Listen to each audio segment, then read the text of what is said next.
कक्षा 8वीं की स्टूडेंट पहले आपका यहाँ पर गणित का सप्लीमेंट्री परीक्षा पेपर लेके आ चुके हैं। और साथ ही स्टूडेंट आपको बता दें, यह आपका आईएमपी पेपर है, तो इसे आपको यहाँ पर अच्छी तरह से तैयार कर लेना। ठीक है, संपूर्ण उत्तर सहित हम आपका पेपर कराएंगे और साथ ही आपको अपनी तरफ से यहाँ पर लगातार तैयारी करते रहना है। तो आप यहाँ पर देख लीजिए, राज्य शिक्षा केंद्र मध्य प्रदेश भोपाल पूरक परीक्षा जून 2024। ठीक है, आपका विषय गणित का पेपर है, तो आपको यहाँ पर ध्यान से देखना। ठीक है, आप यहाँ पर देख लीजिए, परीक्षा अवधि रहेगी वो आपके यहाँ पर 2.5 घंटे रहेगी। ठीक है, पूर्णांक आपका 60 अंक रहेगा और बहुविकल्पी प्रश्न आते हैं, प्रश्न 1 से 5 तक। ठीक है, वो भी हम देखने वाले हैं।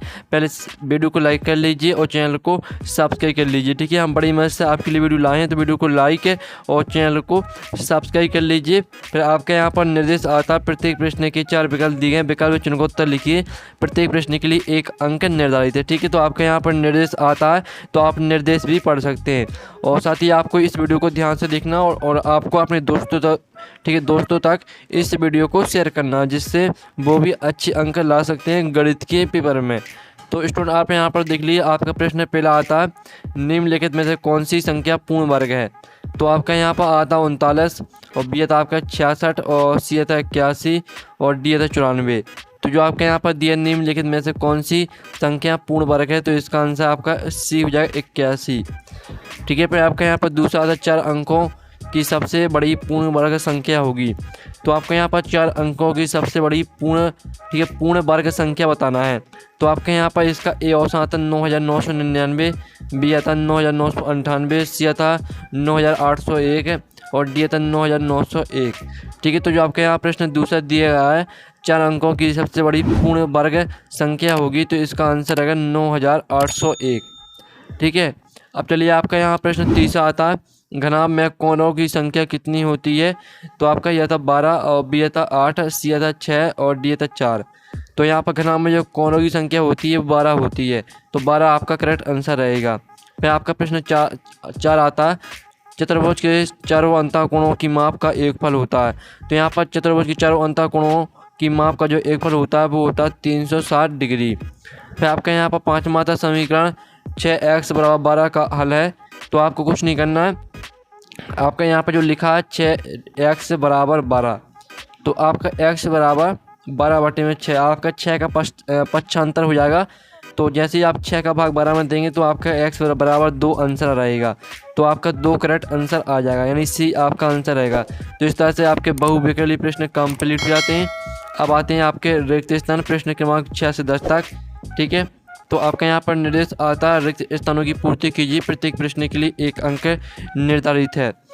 तो आपका प्रश्न 6 आता है, किसी बहुभुज के सभी बाह्य कोणों का योग डॉट होता है। तो यहाँ पर किसी बहुभुज के सभी बाह्य कोणों का योग होता है 360 डिग्री। ठीक है, 360 डिग्री होता है। प्रश्न 7 आता डॉट एक समचतुर्भुज है जिसका प्रत्येक कोण 90 डिग्री माप का है। तो यहाँ पर वर्ग है, ठीक है, वर्ग एक है, समचतुर्भुज है जिसका प्रत्येक कोण 90 डिग्री माप का है। तो आपका प्रश्न 7वें का उत्तर वर्ग हो जाएगा। फिर आपका प्रश्न 8 आता है, किसी समानता चतुर्भुज के समूह कोण दो होते हैं। तो यहाँ पर किसी समानता चतुर्भुज के समूह कोण बराबर होते हैं। ठीक है, बराबर आपका आंसर रहेगा 8वें का। फिर आपका 9वां था, पैटर्न 4 9 16 25 में अगली संख्या डॉट है। तो यहाँ पैटर्न 4 9 16 25 में अगली संख्या 36, 36 आपका रहेगा 9वें का आंसर।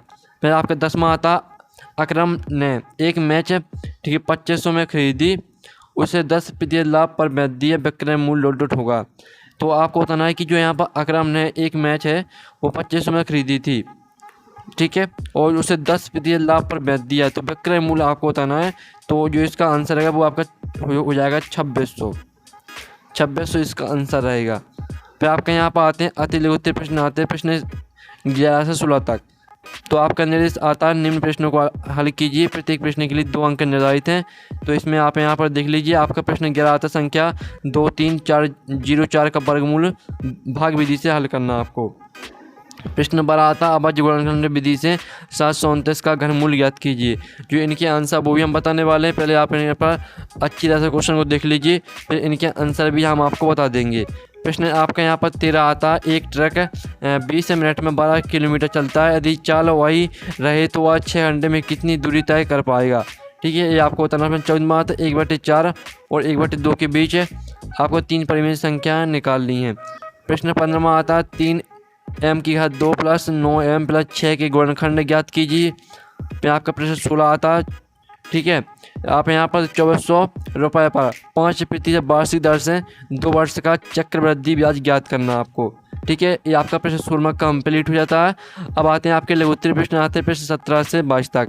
तो आपका निर्देश आता है निम्न प्रश्नों को हल कीजिए, प्रत्येक प्रश्न के लिए 3 अंक निर्धारित है। तो आपका 17वां आता है सूत्र एकाधिक n पूर्वण के प्रयोग से 85 को हल कीजिए। 18वां आता है सूत्र एकाधिक n पूर्वण विधि से 99 का वर्ग ज्ञात कीजिए। प्रश्न 19 आता समीकरण हल करना आपको, ठीक है। प्रश्न 20 आता ज्ञात कीजिए। प्रश्न 21 आता ज्ञात कीजिए, ठीक है, देख लीजिए आप यहाँ पर। और प्रश्न 22 आता किसी समांतर चतुर्भुज के 2 आसन्न कोणों का अनुपात 3:2 है। समांतर चतुर्भुज सभी कोणों की माप ज्ञात कीजिए। अब दिए उत्तर प्रश्न आते हैं प्रश्न 23 से 26 तक। तो आपका निर्देश आता निम्न प्रश्नों को हल कीजिए, प्रत्येक प्रश्न की 5 अंक निर्धारित है। तो प्रश्न 23 आता 3x की घात 2 प्लस 9x को 3x से भाग दीजिए। अब 24वां आता समांतर चतुर्भुज ABCD के एक कोणों का मान 50 डिग्री है, शेष तीनों कोणों के साथ ज्ञात कीजिए। 25वां प्रश्न आधा 26वां। तो इस तरह से आपका जो यहाँ पर सप्लीमेंट्री परीक्षा का पेपर वो कंप्लीट हो जाता है। और साथ ही जो आपके प्रश्न हैं इनका सॉल्यूशन आपको टेलीग्राम ग्रुप में मिल जाएगा, और टेलीग्राम ग्रुप की लिंक वीडियो के डिस्क्रिप्शन दी रखी है। तो हम यहाँ पर नेक्स्ट वीडियो में मिलते हैं। Thanks for watching.